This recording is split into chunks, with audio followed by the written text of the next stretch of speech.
तो फिर से स्वागत है आपके अपने YouTube चैनल में। तो आज हम जो पढ़ने वाले हैं, आज का टॉपिक है हमारा क्वाड्रिलेटरल, मतलब कि चतुर्भुज। ठीक है, चतुर्भुज क्या होता है? सबसे पहले एक नॉर्मल चतुर्भुज की बात करेंगे। ठीक, चार भुजाओं से घिरी आकृति क्या कहलाती है? चतुर्भुज कहलाती है। चार भुजाओं से घिरी आकृति A B, B C, C D और डी ए, ये हमारी क्या है? ये एक चार भुजाओं से घिरी आकृति है और इसको क्या कहेंगे हम? इसको कहेंगे चतुर्भुज। ठीक है, तो अब सिर्फ इतना ही है। कोई कौन सी भुजा कितनी बड़ी है, ठीक है, किस तरह से है, इसमें कुछ नहीं दिया होता। देखिए, क्वाड्रिलेटरल के प्रकार अलग अलग होते हैं। प्रकार मतलब कौन कौन से? इसके टाइप्स जो होते हैं। देखिए, जो आयत है वो हमारा क्वाड्रिलेटरल में आता है। ठीक है, समांतर चतुर्भुज है, ठीक है, वो भी हमारा किस में आता है? क्वाड्रिलेटरल में आता है, चतुर्भुज में आता है। मतलब कि हमारा रेक्टेंगल और हमारा पैरेललोग्राम, रोम्बस, ये सारी चीजें किस में आती हैं? ये हमारे क्वाड्रिलेटरल में आती हैं, चतुर्भुज में आती हैं। मतलब कुल मिला के ये है, कोई भी आकृति हो अगर वो चार भुजाओं से मिलकर बनी है तो वो क्वाड्रिलेटरल ही है। ठीक है, पहले क्वाड्रिलेटरल है, उसके बाद वो चतुर्भुज है, मतलब कि उसके बाद वो रेक्टेंगल है, वर्ग है, स्क्वायर है, जो भी है उसके बाद है। पहले वो क्वाड्रिलेटरल है, मतलब चतुर्भुज है। ठीक है, तो सबसे पहले हम इसकी बात कर लेते हैं, इसके एरिया की बात करते हैं। ठीक है, तो एरिया क्या होता है देखते हैं। इसके हम डायगोनल को एक को मिला लेते हैं और यहां से एक परपेंडिकुलर ड्रॉप करते हैं। ठीक है, और ऐसे ही एक इसके परपेंडिकुलर को ड्रॉप करते हैं। समझ पा रहे हैं ना भाई? तो इसके दो परपेंडिकुलर ड्रॉप हुए यहाँ पर। पहला कौन सा है? एक ये है और एक ये है। समझ गए ना?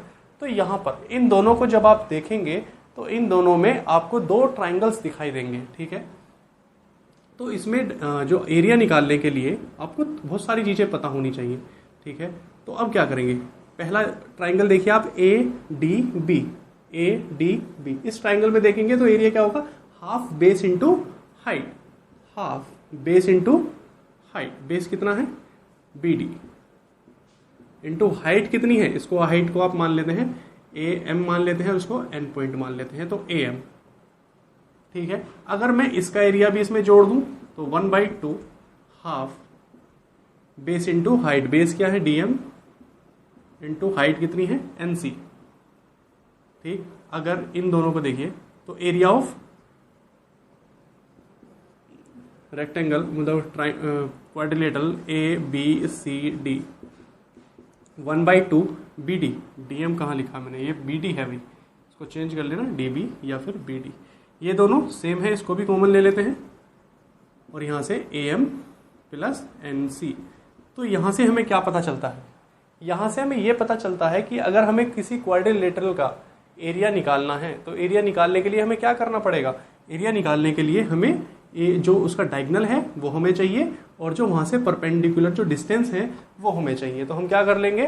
दोनों परपेंडिकुलर डिस्टेंस जो है, जो लंबवत दूरियां हैं, उनको दोनों को जोड़ देंगे और जोड़ने के बाद उसकी गुणा करेंगे किसमें? जो डायगोनल दिया हुआ है, विकर्ण दिया हुआ है, उसके उसमें मल्टीप्लाई करेंगे और साथ में उसे आधा कर देंगे। तो हमारा एरिया आ जाएगा किसका? किसी भी क्वाड्रिलेटरल का। ठीक है, तो यहाँ हमारा पहला टाइप जो इसका जो शुरू होने वाला है क्वाड्रिलेटरल का, वो है पैरेललोग्राम। ठीक है, तो पैरेललोग्राम करते हैं हम शुरू। देखिए, पैरेललोग्राम क्या होता है? समांतर चतुर्भुज, समांतर चतुर्भुज।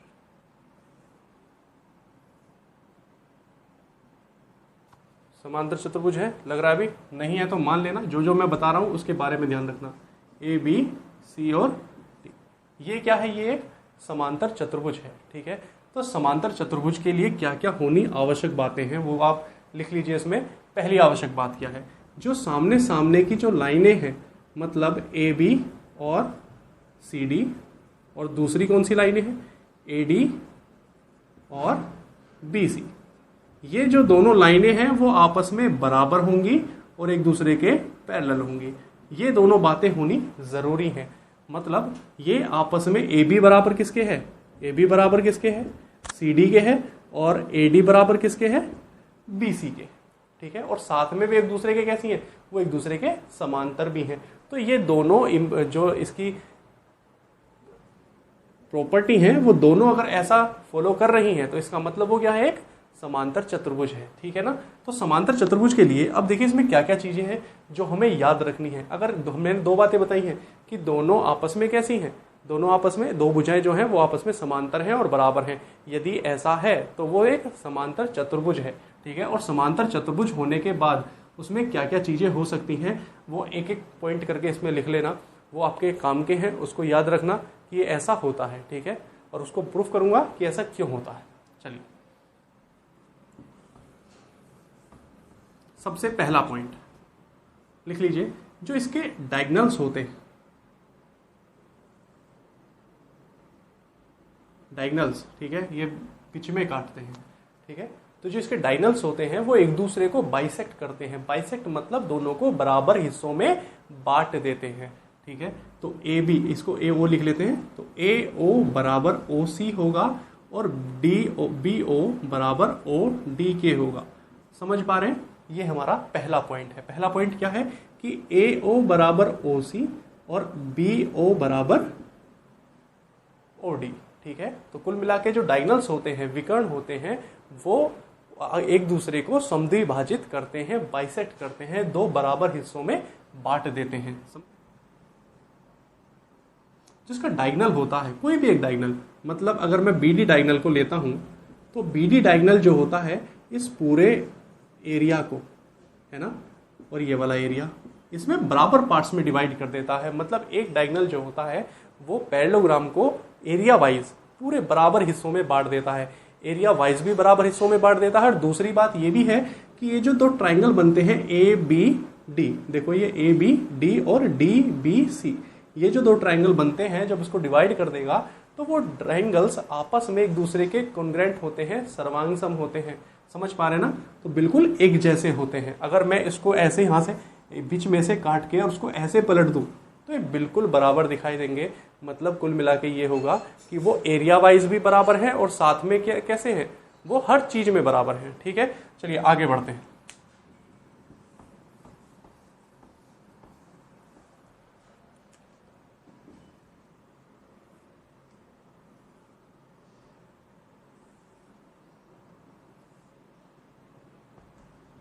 ठीक है, ए बी सी डी। और एक बात और याद रखना है भाई, जो हमारा क्वाड्रिलेटरल होता है, ठीक है, मतलब चतुर्भुज, एक रैंडम चतुर्भुज कोई भी ले लेते हैं, ऐसे करके जो पहले वाला था वही डायग्राम बना लेते हैं। अगर हम उसके मिड पॉइंट्स को इस तरह से मिड पॉइंट को मिलाकर कोई चतुर्भुज बनाते हैं तो ये चतुर्भुज हमेशा कैसा बनेगा, ये हमेशा समांतर चतुर्भुज बनेगा। याद रखना, चाहे कैसा भी क्वाड्रिलेटरल हो, अगर हम उसके मिड पॉइंट्स को मिलाकर, ठीक है, मिड पॉइंट्स को मिलाकर अगर हम कोई चतुर्भुज बनाते हैं तो वो कैसा होगा, वो हमेशा एक समांतर चतुर्भुज बनेगा। समझ गए? नेक्स्ट देखते हैं। अब इसी में आ जाते हैं, इसका डायगोनल, ये वाला हमने मिलाया था, इसको मिला लेते हैं। अभी हमने बात की थी जो डायगोनल होता है वो इसको बराबर पार्ट्स में एरिया वाइज भी और हर तरीके से इक्वल होता है। समझ गए? तो अब देखिए, अगर मैं इसको इस तरह से बराबर कर लेता हूँ, ठीक, तो 1 2 3 और फिर ये 4, ये 4 ट्राइंगल्स बने हैं। ये 4 ट्राइंगलों का जो एरिया होता है ये भी बराबर होता है। समझ गए ना? तो ये चारों का जो एरिया है बराबर। अगर ये टोटल का एरिया मैं कहने लगूं कि जी 400 है, 400 मीटर स्क्वायर है, ठीक है, तो ये 100 के हो जाएंगे सारे। समझ पा रहे हैं? और जो सामने सामने के ये और ये और ये आपस में कैसे हैं, ये कॉन्ग्रेंट ट्राइंगल्स होते हैं, ठीक है।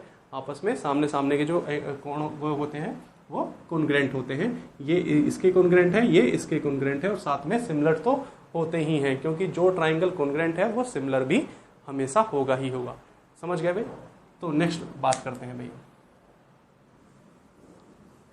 इसको ध्यान से समझते रहना भाई सभी चीज़ों को, और कॉपी पेंसिल लेकर बैठना, कॉपी में लिखते रहना सारे पॉइंट, ठीक है।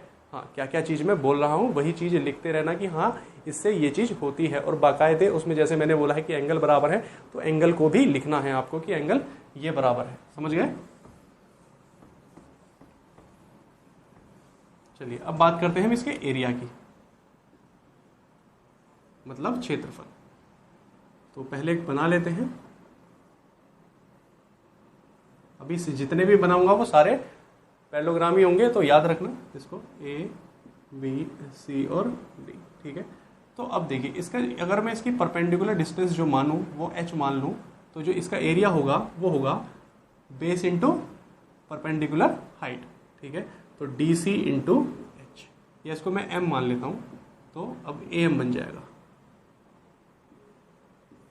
D C into A M, यही इसका एरिया है, ठीक है। और हाँ, इसके डायगोनल और इसकी जो भुजाएं हैं इनके बीच में एक रिलेशन होता है, वो रिलेशन क्या है वो देख लेते हैं अभी।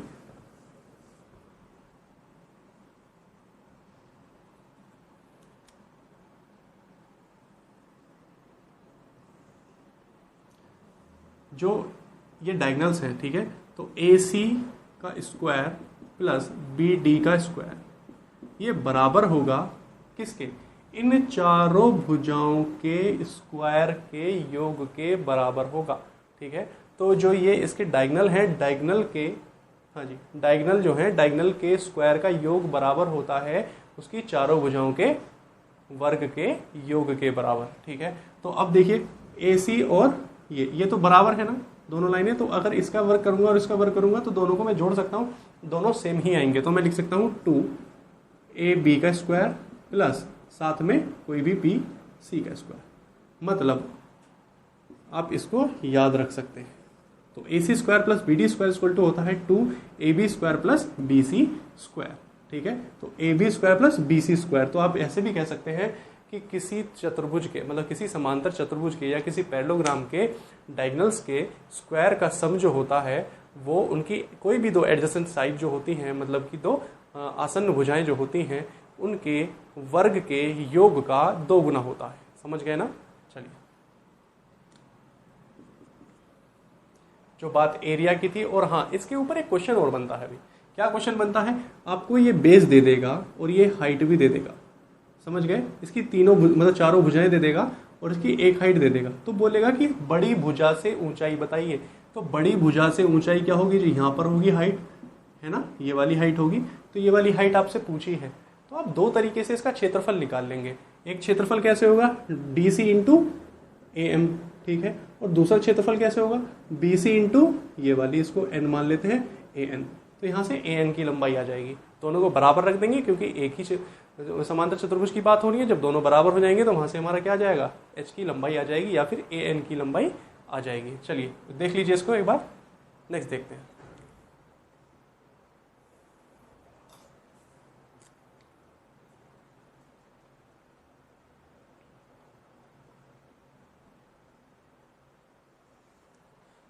हाँ जी, तो इसमें एक चीज बात हो रही है कि जो दोनों डायगोनल्स होते हैं वो जरूरी नहीं है कि बराबर हों एक दूसरे के, ठीक है, और जरूरी नहीं, ऐसा होता ही नहीं है, ठीक। बराबर सिर्फ किस केस में होंगे, यदि हमारा पैरेललोग्राम एक आयत है, ठीक है, क्योंकि आयत भी एक पैरेललोग्राम होता है, एक समांतर चतुर्भुज होता है। क्यों होता है समांतर चतुर्भुज, क्योंकि वो सारी कंडीशन इस ये वाली फुलफिल करता है, इसीलिए इसको क्या कहते हैं हम, ये भी एक समांतर चतुर्भुज होता है। समझ पा रहे हैं ना सभी।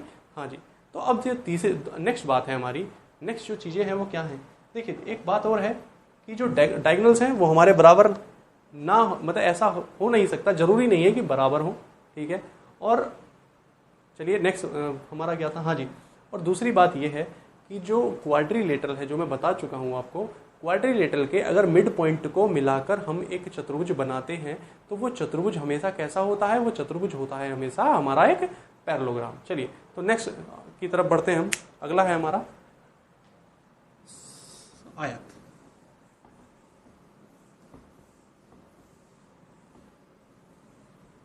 और एक बात इसके लिए थोड़ी सी, अगर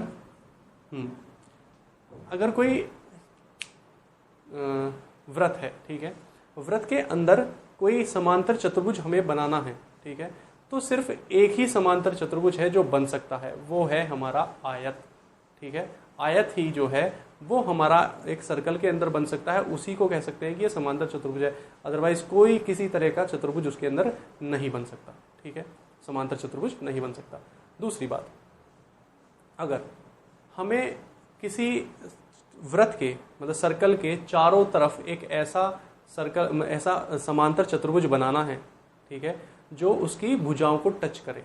किसकी भुजाओं को? समांतर चतुर्भुज की भुजाओं को टच करे। मतलब किस तरह से मैं कह रहा हूँ कि हमें ये एक वृत्त है और वृत्त के चारों तरफ इस तरह से कोई हमें समांतर चतुर्भुज बनाना है, ठीक है। तो अगर इस तरह से हमें बनाना है, ठीक, तो सिर्फ एक ही तरीके का बन सकता है और वो होगा रोम्बस। रोम्बस मतलब, क्योंकि रोम्बस भी एक समांतर चतुर्भुज है, ठीक है। रोम्बस होता है हमारा समचतुर्भुज। समचतुर्भुज मतलब चारों भुजाएं जिसकी बराबर होती हैं, उसकी हम आगे बात करेंगे। तो उसके अब हम जो नेक्स्ट हमारा है वो है आयत, रेक्टेंगल, ठीक है। तो रेक्टेंगल कैसा होता है? रेक्टेंगल कुछ इस तरह से होता है। ये भी एक पैरेललोग्राम जैसा ही, परंतु इसमें एक निश्चित चीज हमें सामने दिखाई देती है। वो क्या है कि चारों कोण जो होते हैं वो एक दूसरे के बराबर होते हैं। और वो कितने होते हैं जी? 90 डिग्री कोण होते हैं, ठीक है। 90 डिग्री के कोण होते हैं, पहली बात। दूसरी, आमने सामने की भुजाएं बराबर होती हैं।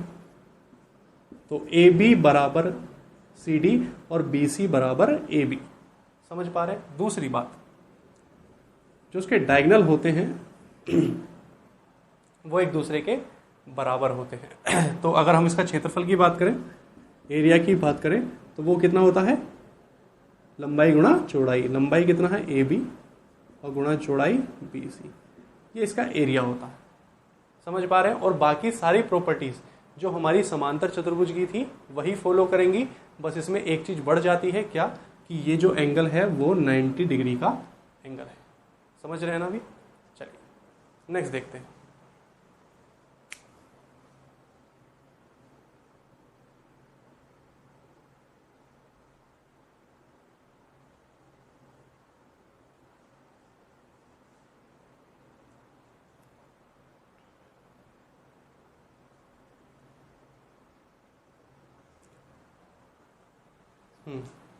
तो अब देखिए, इसका जो डायगोनल है वो डायगोनल अगर आपको निकालना है तो पाइथागोरस थ्योरम से निकाल सकते हैं। डायगोनल मतलब बी डी बराबर अंडर रूट कुछ भी निकाल सकते, इससे निकाल दो। B C length into length square plus breadth square, ठीक है। अगर आप इसको लेंथ मानते हैं और इसको ब्रेड्थ मानते हैं तो ये भी लेंथ होगी और ये ब्रेड्थ होगी। समझ पा रहे हैं ना? तो नेक्स्ट, अब डायगोनल भी हमने इसका कर लिया है। अब आगे बढ़ते हैं हम नेक्स्ट की तरफ। तो नेक्स्ट क्या कहते हैं?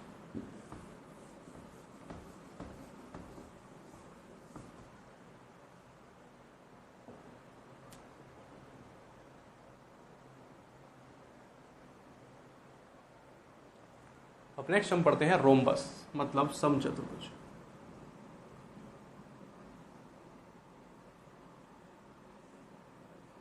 ए बी सी और डी, ये हमारा क्या है? ये एक समचतुर्भुज है, ठीक है। तो समचतुर्भुज की प्रॉपर्टी क्या है? कौन सा मतलब क्या चीज देखें हम कि हम मान लें कि ये एक समचतुर्भुज है, ठीक है। तो उस चीज के लिए हमें क्या करना पड़ेगा? ये देखनी पड़ेगी। देखो, सारी साइडें मतलब चारों भुजाएं एक दूसरे की कैसी होती हैं? बराबर होती हैं। तो ए बी बराबर बी सी बराबर सी डी बराबर ए डी, ठीक है, ये होता है। और इसके जो डायगोनल्स होते हैं वो एक दूसरे को बाइसेक्ट तो करते ही हैं। समझ गए ना? बाइसेक्ट मतलब कि समद्विभाजित तो करते ही हैं, लेकिन साथ में 90 डिग्री पर समद्विभाजित करते हैं। और ये कोण भी आपस में कैसे होते हैं? बराबर होते हैं, ठीक है। ये आपस में कैसे होते हैं? बराबर होते हैं। जो मैंने सर्कल किए हैं और जो क्रॉस किए हैं ये आपस में बराबर है, ठीक है। और ये भुजाएं बराबर होती हैं। और सबसे लास्ट बात क्या है कि सामने सामने की भुजाएं एक दूसरे के समांतर होती हैं। मतलब ए बी समांतर है डी सी के और बी सी समांतर है ए डी के। समझ गए? अब अगर हम एरिया की बात करें, एरिया की अगर हम बात करें तो एरिया जो होगा यहाँ से, जिसके दो एरिया होते हैं, दो तरीके से एरिया निकलता है, ठीक है। तो पहला, इसको अगर हम ए एम माने तो होता है A M into D C, मतलब बेस इंटू हाइट, ठीक है। ये एरिया हो गया। और सेकेंड एरिया जो होता है हमारा वो होता है 1/2 इंटू डायगनल्स की मल्टीप्लाई। अगर हम इसको D1 D2 माने तो D1 इंटू D2, मतलब first diagonal into second diagonal, ठीक है। तो दोनों डायगनल्स की मल्टीप्लिकेशन का आधा जो होता है वो उसका एरिया होता है, ठीक है। और एक चीज़ और है, अगर आपको डायगनल दिए हुए हैं और आपको भुजा निकालनी है तो बड़ा ही सिंपल है। देखिए इसका आधा करिए, यहाँ से यहाँ तक आधा हो जाएगा, ठीक है, और फिर इस दूसरे डायगोनल का आधा करिए, यहाँ से आधा का आधा हो जाएगा, तो यहाँ 90 डिग्री, और यहाँ पाइथागोरस थ्योरम निकाल देंगे तो ये क्या बनेगा, हमारी हाइपोटेनस बनेगी। तो हम हाइपोटेनस का निकाल सकते हैं। और अब हम देखें तो भुजा अगर हमें निकालनी है तो ए बी ले लेते हैं अभी। तो ए बी बराबर इसका, देखिए ये कितना है, इसका आधा d1 का स्क्वायर, d1/2 का होल स्क्वायर प्लस d2/2 का होल स्क्वायर का अंडर रूट, यही बनेगा। और थोड़ा सा इसको सोल्व करेंगे तो ए बी बराबर कितना हो जाएगा, 1/2 under root d1 square plus d2 square, ठीक है। ये हमारा क्या हो जाएगा, ये हमारी भुजा आ जाएगी। कोई भी भुजा निकालनी है तो 1/2 d1 square plus d2 square, क्योंकि चारों भुजाएं सेम होती हैं, एक भुजा आएगी तो चारों भुजा आ जाएंगी। समझ पा रहे हैं ना भाई। चलिए नेक्स्ट बढ़ते हैं।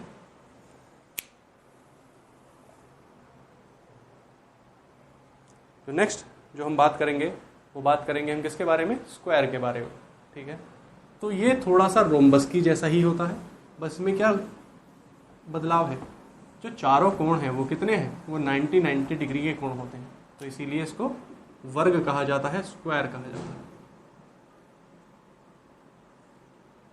तो ए बी सी और डी, ठीक है, ये क्या है, हमारा वर्ग है।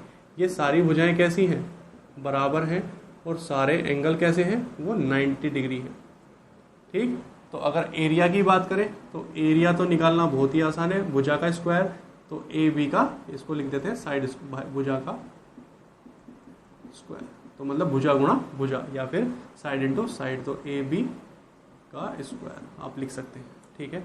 जो डायगोनल होते हैं वो एक दूसरे को 90 डिग्री पर तो काटते ही हैं और साथ में बराबर भी होते हैं। बाकी सारी प्रॉपर्टी कैसी हैं, ये रोम्बस के जैसी हैं, ठीक है, बिल्कुल सेम उसके जैसी हैं। और ये देखिए ये सारे जो त्रिभुज बनेंगे वो चारों के चारों त्रिभुज एक दूसरे के कॉन्ग्रेंट होंगे, बराबर होंगे, ठीक है। तो बहुत ही आसान तरीका है वो इसके बारे में जानना, ठीक है। तो नेक्स्ट करते हैं।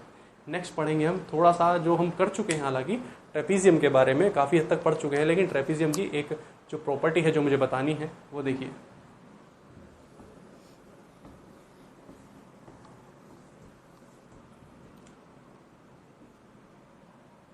ट्रेपीजियम, देखिए ट्रेपीजियम क्या होता है, ट्रेपीजियम होता है जिसकी सामने सामने की भुजाएं बराबर होती हैं और कुछ हमें नहीं पता चीज़ के बारे में, ठीक है, ए बी सी और डी, ठीक है। चलिए तो ए बी सी डी हमें पता है। अब इसमें हमने पहले भी किया था कि अगर हम इसके मिड पॉइंट को मिलाते हुए कोई लाइन खींचते हैं, ठीक है, तो वो लाइन जो होगी वो इन दोनों के योग का आधा होगी। समझ पा रहे हैं ना। चलिए, लेकिन हमें क्या बात करनी है, हमें कुछ और बात करनी है। हमें बात ये करनी है कि जो इसका डायगोनल होता है,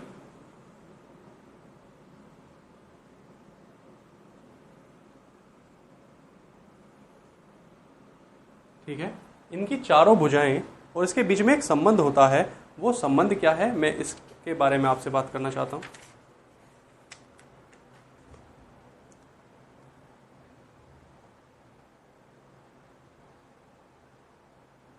ठीक है, तो वो क्या है, देखिए ए सी का स्क्वायर प्लस ए सी का स्क्वायर प्लस बी डी का स्क्वायर बराबर होता है किसके, देखिए ये वाली जो पैरेलल साइड नहीं है, ठीक है, उनकी मैं बात कर रहा हूँ। A B A D square plus B C square plus 2 into, अब ये वाली साइड ए बी जो पैरेलल साइड्स हैं, A B into D C,